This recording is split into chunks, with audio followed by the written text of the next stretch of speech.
Hello, hello wanderers! How you guys doing? Ayan, pang third day ngayon ng Lunar New Year or Chinese New Year. So, ipapakita ko sa inyo dito sa Hong Kong kung kahit saan kayo gagala or magpunta makakita kayo ng mga ganito.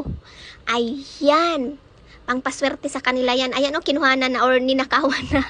Ang sarap kasi niyang tingnan o diba ang makulay. Kasi yung orange or gold na kulay at saka red, pangpaswerte sa kanila ang kulay na ito. Ayan.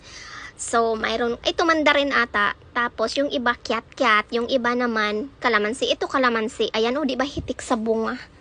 Ayan. Ang asim siguro nito, guys. O, diba, nagkalat lang ang mga iyan. May isang puno dito na marami ng tumikim. Makikitikim din tayo. Tapos niya na, ha? Ninakaw niya na. Pwede pahingi isa. Panakaw ng isa.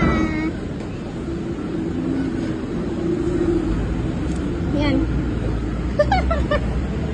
Ano kayang lasa nito? Yan. Yan. Yan. Ayan.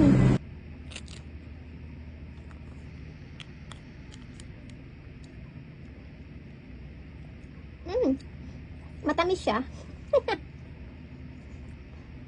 Pwede kumuha ng marami. Pwede harvestin. Tamis siya, guys.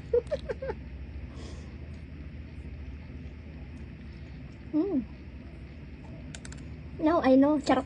Matamis talaga pag mandarin. Pero pag yung kalamansi, ay naku, siguro ang asim nun. Pero huy, huwag niyong gayahin yung ginagawa ko ha. Baka may mga CCTV or baka may bantay. Diyos ko, day, bumili na lang kayo dun sa palengke. Mura lang ito ngayon dahil season ng mga orange, o diba? Pero I know, challenging ang mga opet, o diba?